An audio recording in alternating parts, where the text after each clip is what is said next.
আসসালামু আলাইকুম, স্বাগত জানাচ্ছি আরটিভি সকালের সংবাদে। আপনাদের সঙ্গে আছে আমি সৈয়দা সাদিয়া বেনাজি। চট্টগ্রামে বিএনপি চেয়ারম্যান তারেক রহমানের সমাবেশ ঘিরে জড়ো হচ্ছেন নেতাকর্মীরা। ভোরের আলো ফোটার সঙ্গে সঙ্গে চট্টগ্রাম নগরের পলো গ্রাউন্ড মাঠে বিভিন্ন জেলা উপজেলার নেতাকর্মীরা আসতে থাকেন। এ সময় স্লোগানে মুখরিত হয়ে ওঠে গোটা এলাকা।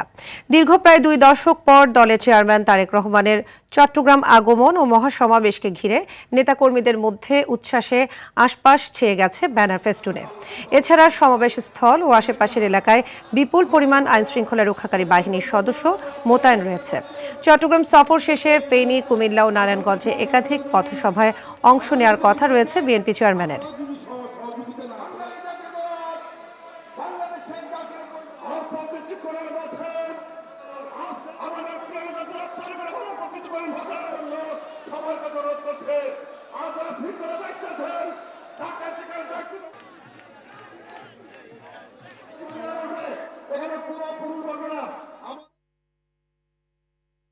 দর্শক, এই মুহূর্তে পলো গ্রাউন্ড মাঠে রয়েছে সহকর্মী রুদ্র রফিক।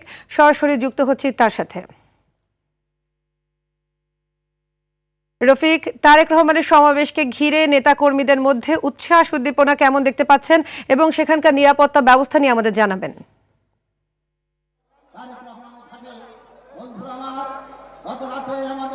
সাদিয়া, তারেক রহমানের নির্বাচনী জনসভা উপলক্ষে ভোর থেকেই খণ্ড খণ্ড মিছিল নিয়ে এই চট্টগ্রামের ঐতিহ্যবাহী পোলো গ্রাউন্ড ময়দানে নেতাকর্মীরা জড়ো হচ্ছেন।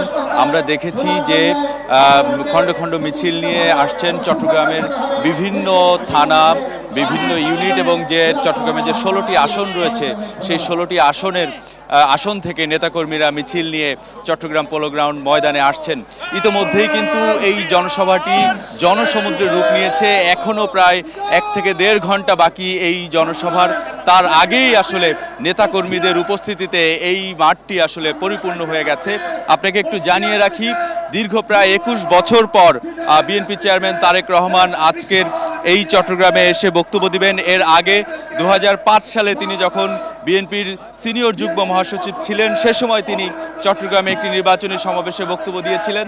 ঠিক তার 21 বছর পরে আজ বিএনপি চেয়ারম্যান হিসেবে তিনি এই ময়দানে বক্তব্য দিবেন এবং নেতাকর্মীরা যেটি বলছেন, আজকের এই জনসভাটি তাদের এই এলাকার জন্য খুবই গুরুত্বপূর্ণ। বিশেষ করে আগামী জাতীয় নির্বাচনকে সামনে রেখে তারেক রহমান গুরুত্বপূর্ণ বক্তব্য দেবেন বলে নেতাকর্মীরা প্রত্যাশা করছেন। সেই সঙ্গে নেতাকর্মীরা বলছেন, তারেক রহমান যে উন্নয়নের বার্তা দিচ্ছেন, যে দেশ গড়ার পরিকল্পনার বার্তা দিচ্ছেন, সেই বার্তার একটি গুরুত্বপূর্ণ পরিকল্পনা আজকে এখান থেকে তারেক রহমান বলবেন এবং সে অনুযায়ী নেতাকর্মীরা আসলে আগামী দিনে, বিশেষ করে আগামী দিনের ভোটের কৌশল, আগামী নির্বাচন 12ই ফেব্রুয়ারি নির্বাচনের আগে নির্বাচনী কৌশল আসলে তারা এখান থেকেই তাদের দলীয় প্রধানের বক্তব্যের মাধ্যমে আসলে তারা পাবেন। সব মিলিয়ে মাঠের পরিস্থিতি এখনই কানায় কানায় পূর্ণ হয়ে গেছে। তারেক রহমানের আগমন উপলক্ষে পুরো শহরে আসলে নিরাপত্তার চাদরে জুড়ে ফেলা হয়েছে। আমরা দেখেছি পোলো গ্রাউন্ড ময়দানেই কয়েক স্তরের নিরাপত্তা ব্যবস্থা জোরদার করা হয়েছে। আপনাকে একটু জানিয়ে রাখি, এই আজকের অনুষ্ঠানে কিন্তু গুম এবং শহীদ পরিবারের সদস্যরা থাকবেন এবং আপনি নিশ্চয়ই জানেন যে চট্টগ্রামের জননন্দিত নেতা ইলিয়াস আলী গুমের শিকার হয়েছিলেন। এছাড়াও এই চট্টগ্রামের অসংখ্য মানুষ, বিএনপির নেতাকর্মী গুমের শিকার হয়েছিলেন এবং তাদেরকে এই অনুষ্ঠান স্থলের পাশেই তাদের সম্মানের সাথে রাখা হয়েছে। এবং আপনাকে জানিয়ে রাখি, 11:30টায় জনসভাটি শুরু হবে এবং এরপরে আসলে ফেনীতে একটি নির্বাচনী জনসভায় বক্তব্য দেবেন। এছাড়াও যাত্রাপথে কুমিল্লায় 3টি জনসভায় তারেক রহমান বক্তব্য দেবেন এবং সর্বশেষ নারায়ণগঞ্জের সোনারগাঁয়ে তারেক রহমানের নির্বাচনী জনসভা অনুষ্ঠিত হবে। সাদিয়া। ধন্যবাদ রফিক। দর্শক, এই মুহূর্তে হোটেল রেডিসন ব্লুতে বিভিন্ন বিশ্ববিদ্যালয়ের শিক্ষার্থীদের সাথে কথা বলবেন তারেক রহমান। সেখান থেকে সরাসরি যুক্ত হচ্ছেন সহকর্মী সাইফুল মাহমুদ। সাইফুল, এ পর্যন্ত শিক্ষার্থীদের সাথে কোন কোন বিষয়ে আলোচনা হলো, কিছু জানতে পেরেছেন কিনা আমাদের জানাবেন। জি, আসলে যেমনটি বলেছেন কিছুক্ষণের মধ্যেই কিন্তু বিএনপির চেয়ারম্যান তারেক রহমান এসে পৌঁছবেন। এখানে প্রায় ৩ শতাধিক শিক্ষার্থী রয়েছেন, তাদের সাথে আসলে তিনি মত বিনিময় করবেন। আসলে চট্টগ্রামের উন্নয়ন এবং সমস্যার এবং সমাধান এই বিষয়গুলি নিয়ে তিনি কিন্তু আলোচনা করবেন বলে জানিয়েছেন। তবে এখনো পর্যন্ত কিন্তু তিনি আসেননি, একদম শেষ মুহূর্তে কিন্তু অপেক্ষা করছেন তিনি আসার জন্য। একদম সম্পূর্ণ কমপ্লিট হয়ে গেছে, তিনি আসবেন হয়তো 2-1 মিনিটের মধ্যে, এমনটাই আমরা আয়োজক কমিটির কাছ থেকে জানলাম। এবং তিনি বলল আসলে চট্টগ্রামের বিভিন্ন বিষয় নিয়ে কথা বলবেন এবং যে উন্নয়ন সমস্যার সমাধান সেগুলো নিয়ে বিভিন্ন বিষয় নিয়ে আসলে কথা বলবেন বলে জানিয়েছেন। তবে এখনো আসেনি, কিন্তু এই কিছুক্ষণের মধ্যেই আসবেন বলে জানিয়েছেন। তবে এখানে যে বিষয়গুলো আসছে সেগুলি হচ্ছে যে শিক্ষার্থীরা এসেছেন, তারাও কিন্তু বিভিন্ন বিষয় নিয়ে প্রশ্ন করবেন এমনটাই তারা বলেছেন। তবে কী ধরনের প্রশ্ন কিংবা কী ধরনের উত্তর হবে সেটি এখনো পর্যন্ত আসলে আমরা জানতে পারিনি। তবে আমরা একজনের কাছ থেকে একটু আমরা জানতে চাইবো আসলে তারা কী ধরনের প্রশ্ন করবেন কিংবা কী ধরনের বিষয় নিয়ে তারা কথা বলবেন। আমরা একজনের কাছ থেকে একটু জানতে চাইবো। যদি বলেন আসলে আজকে আপনারা তো এসেছেন, কী ধরনের প্রশ্ন করবেন কিংবা কী ধরনের আশা করেন? আসলে আজকে we have plan for the people and for the country with Tarique Rahman. এই প্রোগ্রামের মূল কাজ হচ্ছে ইয়োধরা, আমরা বিশেষ করে আমরা যারা স্টুডেন্ট আছি আমরা কি চাই এটার উপর বেস করে হচ্ছে। সো আমরা চাইবো আসলে বর্তমান আমাদের জেনজি জেনারেশন এবং জুলাই পরবর্তী সময়ে দেশটাকে কীভাবে পুনর্গঠিত করবেন সেই বিষয় নিয়ে দিক নির্দেশনা দিবেন। আর আমরা যে কোশ্চেনগুলো করব সেই ক্ষেত্রে হচ্ছে বিভিন্ন আসলে যেটা বললাম কিছুক্ষণের মধ্যে তিনি হয়তো এসে পৌঁছবেন, এটাই আমরা প্রত্যাশা করছি। হয়তো পরবর্তী সংবাদে আবারও বিস্তারিত জানাবো। ধন্যবাদ সাইফুল। আসন্ন ত্রয়োদশ জাতীয় সংসদ নির্বাচনকে সামনে রেখে জমে উঠেছে প্রচারণা। সকাল থেকে ঢাকা উত্তর ও দক্ষিণ সিটি কর্পোরেশনের সংসদীয় আসনের প্রার্থীরা দাঁড়ে দাঁড়ে যাচ্ছেন ভোটারদের। বিএনপি, জামায়াত, এনসিপি সহ বিভিন্ন দলের প্রার্থীরা পাড়া মহল্লায় উন্নয়নের ফেরিস্তি নিয়ে দিচ্ছেন নানা আশ্বাস। সকাল থেকে রাত অবধি চলছে সভা, উঠান বৈঠক সহ নানা কর্মসূচি। তবে ভোটাররা বলছেন যারা সৎ ও যোগ্য এবং এলাকার উন্নয়নে কাজ করবেন তাদের মনোনীত করবেন তারা।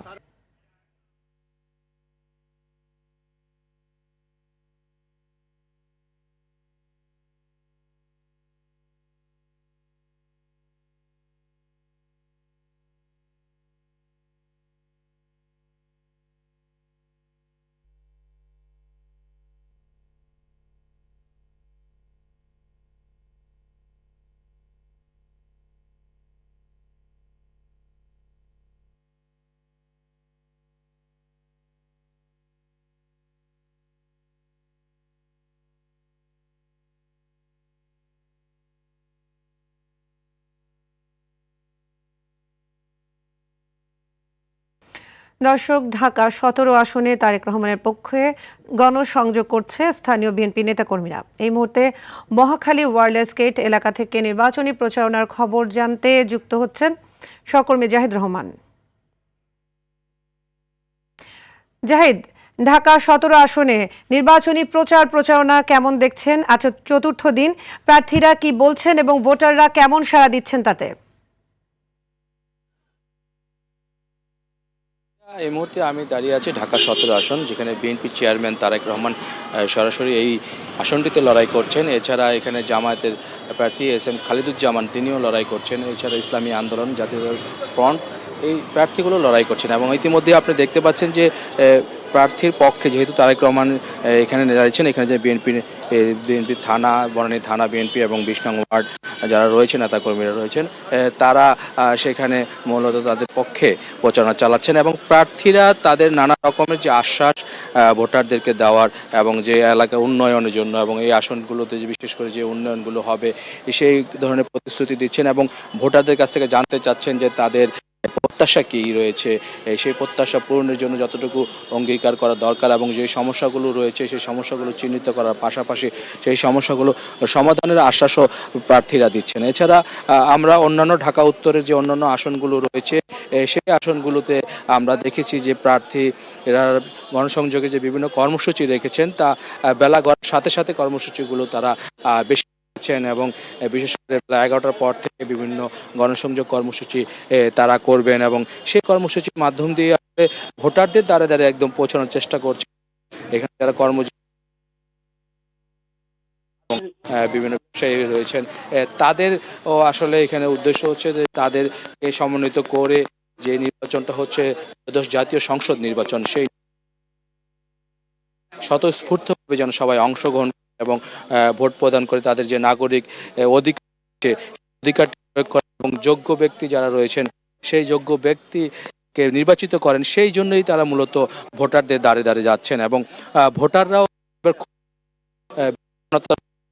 এবং কাদের মাধ্যমে আসলে উন্নয়ন সম্ভব হবে, কারা রাষ্ট্র পরিচালনায় যথাযথ ভূমিকা রাখতে পারবেন, বিশেষ করে যে প্রার্থীকে আসনে ভূমিকা রাখবেন সেই আসনটিতে তার যে কার্যক্রম পরিধি সেটি কেমন হবে, সেইটি আসলে মূলত জনগণরা ভোটারদের কাছে যাচ্ছেন এবং ভোটাররাও আসলে সেই বিষয়টি আসলে দেখছেন। তো সাদিয়া, আমি যদি বলতে চাই যে নির্বাচনী প্রচারণা চতুর্থ দিনে জমজমাট প্রচারণা চলছে এবং ভোটারদের দ্বারে দ্বারে প্রার্থী এবং প্রার্থীর পক্ষে যারা রয়েছেন তারা যাচ্ছেন এবং তাদের মূল কথাই হচ্ছে যেন তাদেরকে নির্বাচিত করেন এবং ভোটাররাও চাচ্ছেন যোগ্য প্রার্থীকে নির্বাচিত করার জন্য। সাদিয়া, ধন্যবাদ আপনাকে।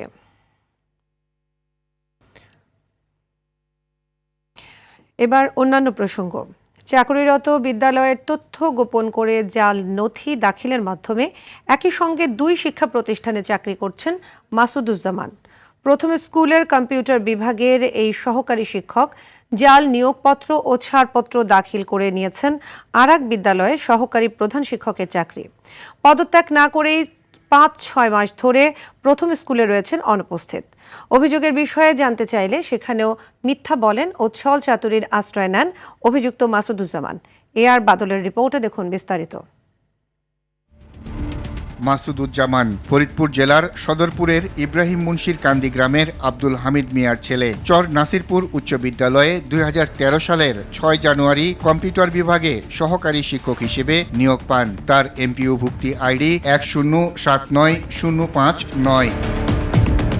তথ্য গোপন করে চাকরি পান বিজি প্রেস হাই স্কুলেও। আগের স্কুলের যোগদানপত্রের প্যাডে প্রতিষ্ঠানের নামে চর ও নাসিরপুর শব্দ দুটির মধ্যে স্পেস নেই, যা ভুল। নেই বিদ্যালয়ের লোগোও। বিদ্যালয়টির প্রধান শিক্ষক মোহাম্মদ জাকির হোসেন আরটিভিকে নিশ্চিত করেন মাসুদুজ্জামান এখনও তার প্রতিষ্ঠানে কর্মরত। বিজি প্রেস হাই স্কুলে দাখিল করা যোগদানপত্র, অভিজ্ঞতা সনদ ও অনাপত্তিপত্র কোনোটি তার দেয়া নয়। অভিজ্ঞতা সনদ, কোনো অনাপত্তি, কোনো ছাড়পত্র না, এটা আমি দেই নাই, আমার কাছে নেয়া নাই, এটা আমি শিওর আছি। অভিযোগগুলোর বিষয়ে জানতে চাইলে অসঙ্গতিপূর্ণ উত্তর দেন মাসুদুজ্জামান। জমা দিয়েছেন অভিজ্ঞতা এবং অনাপত্তিপত্র, জি। সেগুলো আপনার নিজের তৈরি করা, আর স্বাক্ষরটা যা আমি বলি প্যাড 2 রকমের হয়। প্যাড তো ওই কম্পিউটারে কম্পোজ করে, এইটা স্বীকার করেন যে কম্পিউটারে কম্পোজ করে আপনি স্যারের স্বাক্ষর জাল করে দাখিল করেছেন বিজি প্রেসে। না, স্যারের স্বাক্ষর জাল করি নাই, স্যার তো স্বাক্ষর দেয় নাই। আচ্ছা, আমি স্যারের সাথে কথা বলি।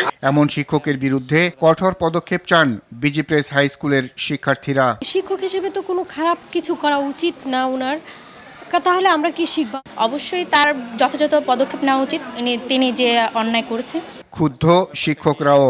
শিক্ষক যে এর সনদ জালিয়াতি করে চাকরিতে আসতে পারে, এটা আসলে খুবই একটা নীতি বহির্ভূত কাজ। উনি কিভাবে জাল নথি সাবমিট করেছেন, তাছাড়া পুরোটাই আসলে আমরা ভেবা থেকে খেয়ে গেলাম যে এটা কি। বিদ্যালয়ের প্রধান শিক্ষক বলেন, ঊর্ধ্বতনদের সঙ্গে কথা বলে মাসুদুজ্জামানের বিরুদ্ধে ব্যবস্থা নেওয়া হবে। ঊর্ধ্বতন কর্তৃপক্ষকে এটা জানাবো এবং এটা দ্রুত এর এই সমস্যার সমাধান করা হবে আর কি, আইন অনুযায়ী, বিধি অনুযায়ী যেটা করা হয়। ক্যামেরার সামনে কথা না বললেও ব্যবস্থা নেয়ার কথা জানান স্কুল পরিচালনা কমিটির সভাপতি ও বিজি প্রেসের উপপরিচালক মোহাম্মদ আবু ইউসুফ। অভিযুক্ত শিক্ষকের বিষয়ে বক্তব্য জানতে মাধ্যমিক ও উচ্চশিক্ষা অধিদপ্তরে গেলে অতিরিক্ত দায়িত্বে থাকা মহাপরিচালক প্রফেসর BM আব্দুল হান্নানকে পাওয়া যায়নি। কল দিলেও রিসিভ করেননি তিনি। আর বাদল, RTV, ঢাকা। দালালের মাধ্যমে সৌদি আরব গিয়ে নিঃস্ব নাটোরের সদর উপজেলার 5 পরিবার। ভাগ্যের চাকা ঘোরানোর পরিবর্তে ভিটে মাটি সহায় সম্বল হারিয়ে সর্বশান্ত এখন পরিবার। তাদের অভিযোগ, স্থানীয় নবির উদ্দিন ও সুমন মণ্ডলের নেতৃত্বে সৌদি আরব ও বাংলাদেশের মধ্যে গড়ে উঠেছে একটি দালাল চক্র, যারা মোটা অঙ্কের বেতনের প্রলোভন দেখিয়ে বিদেশে নিয়ে যাওয়ার কথা বলে হাতিয়ে নিচ্ছে লাখ লাখ টাকা। নাটোর থেকে কামাল হোসেনের পাঠানো তথ্যচিত্রে আরও জানাচ্ছেন সোলাইমান কবির। নাটোর সদর উপজেলার বালিয়াডাঙ্গা গ্রামের দিনমজুর আলম গাজী টানাপোড়েনের সংসারে কিছুটা সচ্ছলতা ফেরাতে একমাত্র ছেলে আকাশকে পাঠিয়েছিলেন সৌদি আরবে। মাধ্যম হিসেবে একই উপজেলার আদম ব্যাপারেই সুমন মণ্ডলের হাতে তুলে দেন 5 লাখ টাকা। তবে আলম গাজী সুখী হওয়ার বাসনা দুঃস্বপ্নে পরিণত হয় মাত্র 8 মাসেই। আকাশের অভিযোগ, সৌদি আরবে যাওয়ার পর কাজ না দিয়ে তাকে গোডাউনে বন্দি করে রাখে দালাল চক্র। খেয়ে না খেয়ে সেখানে ব্রেন স্ট্রোক করেন তিনি।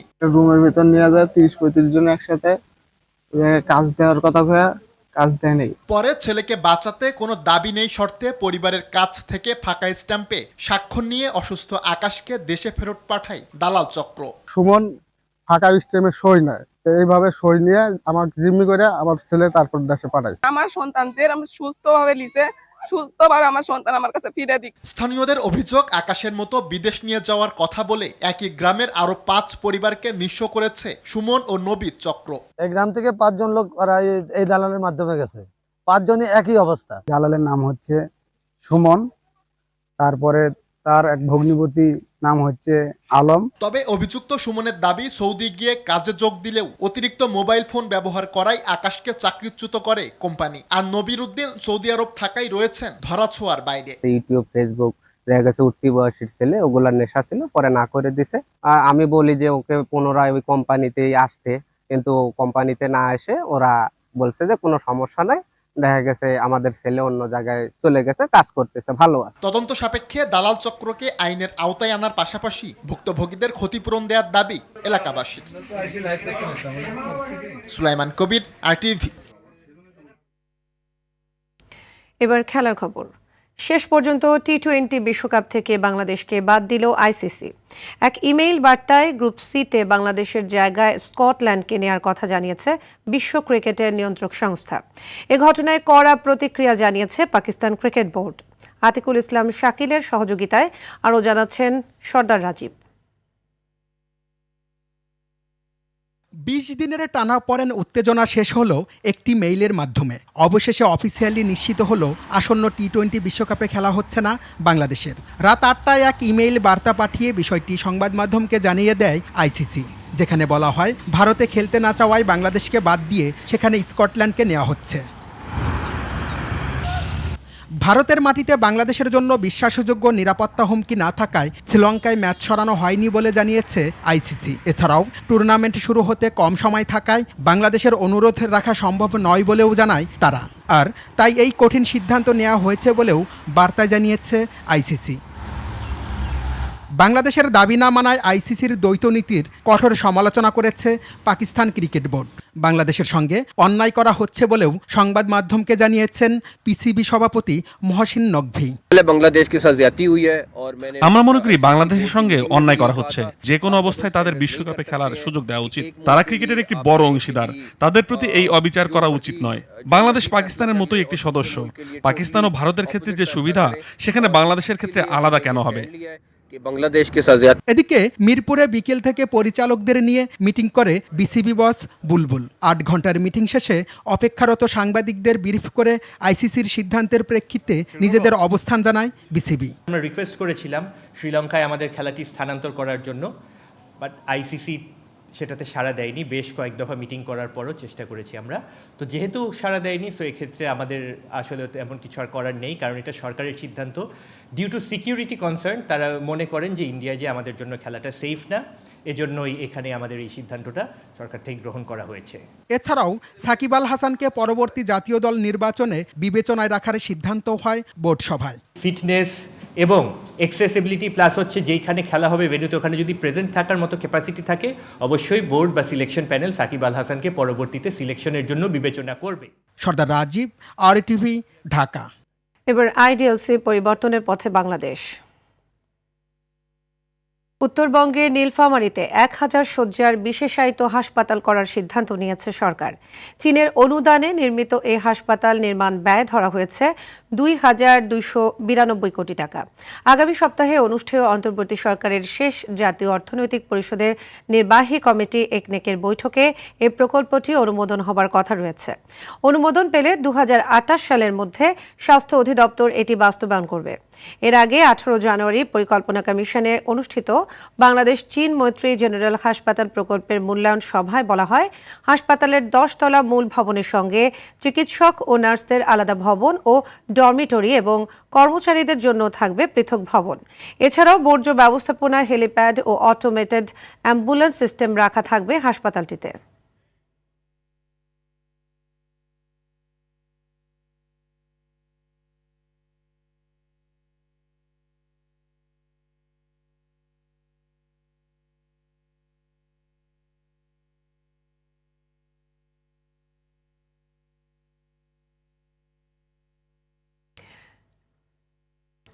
এবার আন্তর্জাতিক প্রসঙ্গ। যুক্তরাষ্ট্রের ফেডারেল এজেন্টদের গুলিতে আরও এক মার্কিন নাগরিক নিহত হয়েছে। স্থানীয় সময় শনিবার মিনেসোটা অঙ্গরাজ্যের মিনিয়াপোলিসে বর্ডারে এ ঘটনা ঘটে। জানা যায়, দেশটির পেট্রোল বাহিনীর সদস্যদের গুলিতে 37 বছর বয়সী অস্ত্রধারী এক ব্যক্তি নিহত হন। তথ্যটি নিশ্চিত করেছে সংবাদ মাধ্যম CNN নিউজ। এদিকে এসব ঘটনার জেরে বিক্ষোভে নামে স্থানীয় বাসিন্দারা। অন্যদিকে ঘটনার তদন্তের আগেই ট্রাম্পের সহযোগী হোয়াইট হাউসের সিনিয়র সহকারী স্টিফেন মিলার নিহত ব্যক্তিকে সন্ত্রাসী হিসেবে আখ্যা দিয়েছেন। এর আগে চলতি মাসের শুরুতে দেশটির অভিবাসন ও কাস্টমস বিভাগের আইন প্রয়োগকারী সংস্থার এক সদস্যের গুলিতে মিনিয়াপোলিসে এক নারীর মৃত্যু হয়েছে।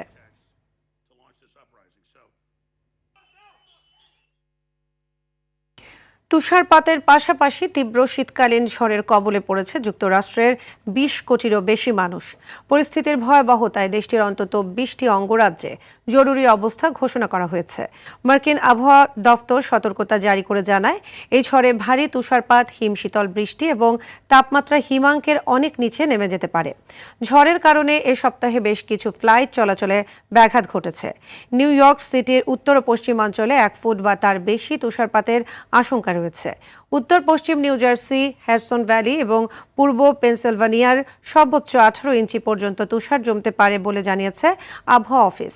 এছাড়া New York City, Long Island ও নিউ জার্সির বড় অংশের 8 থেকে 12 ইঞ্চি তুষারপাতের সম্ভাবনা রয়েছে। এদিকে আবহাওয়া অফিস সতর্ক করে বলেছে, ভারী বরফের কারণে ক্ষয়ক্ষতি মারাত্মক হতে পারে, যা হারিকেনের কারণে সৃষ্ট ধ্বংসযজ্ঞের সমান হতে পারে।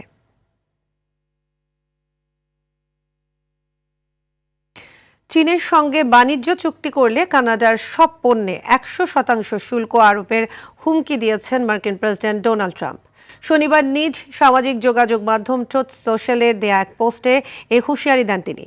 তথ্যটি নিশ্চিত করেছে আন্তর্জাতিক বার্তা সংস্থা BBC নিউজ। এদিকে তার পোস্টে কানাডার প্রধানমন্ত্রী মার্ক কার্নিকে গভর্নর বলে সম্বোধন করেন ট্রাম্প।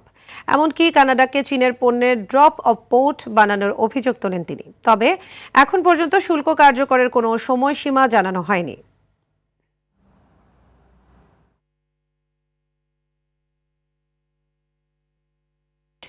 দর্শক, এই মুহূর্তে হোটেল রেডিসন ব্লুতে বিভিন্ন বিশ্ববিদ্যালয়ের শিক্ষার্থীদের সাথে কথা বলছেন তারেক রহমান। সরাসরি চলে যাচ্ছি সেখানে।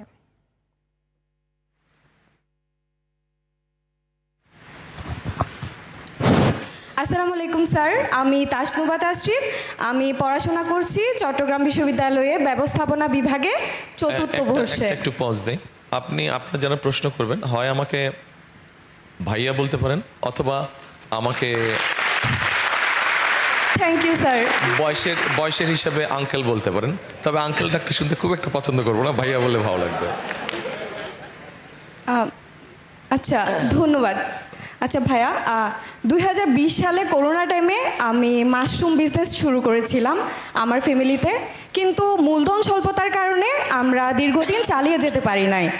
আমার মতো হাজারো তরুণ আছে যারা শুধুমাত্র জামানতবিহীন যে ঋণের ব্যবস্থা, সেটাতে কিন্তু খুবই জটিলতা, যেটা আমরা বইতে পড়ি, বাট বাস্তবতাটা ভিন্ন। কারোই কিন্তু জমি বা ওরকম থাকে না যেটা জমা দিয়ে যুক্ত ঋণ নিবে। সো এই ক্ষেত্রে ভবিষ্যতে উদ্যোক্তাদের সহায়তায় আপনারা যদি নির্বাচিত হন তাহলে কি পদক্ষেপ গ্রহণ করবেন এবং ফাইন্যান্সিংয়ের অল্টারনেটিভ কোনো ওয়ে আছে কিনা এবং এটা জটিল মুক্ত কিভাবে করা যায় এবং পাশাপাশি আর অন্য কোনো সহায়তা আছে কিনা বা এই ধরনের কোনো পরিকল্পনা আছে কিনা যেখানে বিজনেসই হচ্ছে blood of the economy. Thank you so much. Thank you. দেখুন, আপনি যে উদ্যোগের কথা বলেছেন, যেটা আপনারা কোভিড সময় নিয়েছেন, বাংলাদেশে এরকম বহু ছোট ছোট উদ্যোক্তা আছে। আমাদের যেটা পরিকল্পনার মধ্যে আছে, হ্যাঁ, আমাদের দেশে ব্যাংক লোনের ক্ষেত্রে অনেক ডিফিকাল্টিজ আছে, খুব সহজে যে ব্যাংক লোন পাওয়া যায় নট দ্যাট। আমরা জিনিসটাকে ইজি করতে চাইছি। আপনার মতো এরকম ছোট ছোট যেই উদ্যোক্তা আছে তারা যাতে কোলাটেরাল যদি দিতেও হয়, সব আইন তো পাল্টানো যাবে না, বাট আইনটাকে যতটুকু কারেকশন করা সম্ভব হয় আইনটাকে কারেকশন করে আমরা আপনার মতো এরকম ছোট ছোট যারা উদ্যোক্তা আছে তাদেরকে আমরা কিভাবে হেল্প করা যায় সেটা আমাদের পরিকল্পনার মধ্যে আছে। একই সাথে আমাদের পরিকল্পনার মধ্যে আরেকটা আছে, যেমন ধরেন অনেক স্টুডেন্ট এখন দেখা যাচ্ছে পড়ালেখা করতে জাপানে যাচ্ছে, পড়ালেখা করতে চায়নায় যাচ্ছে। আমাদের একটা চিন্তাভাবনা আছে যে অনেক সময় অনেকে যেতে পারে না, তার হয়তো ভিসা ফিস অথবা তার প্লেনের টিকিট এটা এনা ফ্যামিলি সাপোর্ট দিতে পারে না। আমরা এখানে একটা চিন্তা ভাবনা করছি যে এরকম যারা আপনি যেরকম ছোট উদ্যোক্তা আপনি যেরকম সাপোর্ট চাচ্ছেন, ঠিক একইভাবে যারা পড়ালেখা করতে যেতে চাচ্ছে তাদেরকে স্টুডেন্ট লোন নামে কোন লোন দেওয়া যায় কিনা, এটা আমাদের একটা চিন্তা ভাবনার মধ্যে আছে। Thank you. দর্শক, বিভিন্ন বিশ্ববিদ্যালয়ের শিক্ষার্থীদের সাথে তারেক রহমানের বাক্যবরের অংশবিশেষ দেখছিলেন।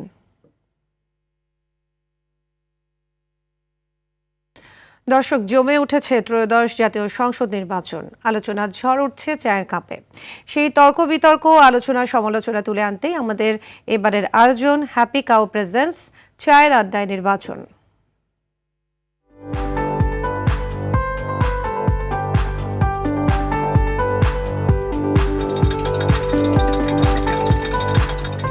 ঘনিয়ে আসছে জাতীয় সংসদ নির্বাচন, সাথে জমে উঠেছে এর আলোচনা ও সমালোচনা। তা নিয়ে এবারের আড্ডায় আমি উপস্থিত নোয়াখালী 1 চাটখিল সোনাইমুড়ি আংশিক আসনে। এলো instant milk powder happy cow, যেমন সাশ্রয়ী তেমনি পুষ্টিগুণে ভরপুর। হ্যাপি কাউ, গরুর দুধের স্বাদ সবাই পাক।